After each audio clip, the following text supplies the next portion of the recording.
ঘোষণামূলক নির্দেশনা এই চিঠি দেওয়া হয়েছে।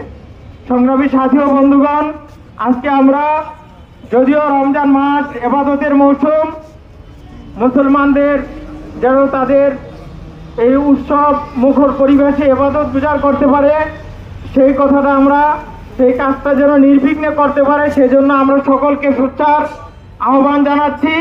পবিত্র মাহে রমজানে হোটেল রেস্তোরাঁ বন্ধ রাখা, পাশাপাশি অশ্লীলতা বেহায়াপনা যেন নারায়ণগঞ্জে না হয়।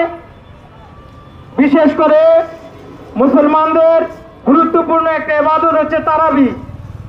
লম্বা সময় ধরে ইবাদত গুজার করে মুসলমানরা রাত্রিকালীন সময়ে, সেখানে যেন বিদ্যুতের কোনো লোডশেডিং না হয়। পাশাপাশি আরো বলতে চাই, শুধু তাদের জন্যই না, আমরা যেন সোচ্চার থাকি, আমরা যেন রমজানকে কাজে লাগাই।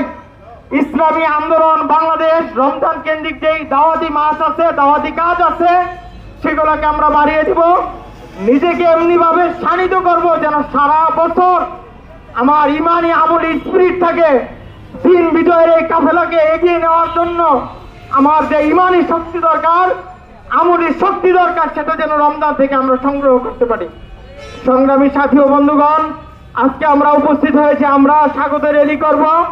আমরা মুসলমানদেরকে অন্য অন্য ধর্ম বর্ণ নির্বিশেষে সকলের প্রতি আহ্বান জানাবো, রমজানে যেন সুন্দরভাবে একটা শান্তিপূর্ণ পরিবেশে মুসলমানগণ ইবাদত করতে পারে, সে আহ্বান জানিয়ে বক্তব্য শেষ করছি।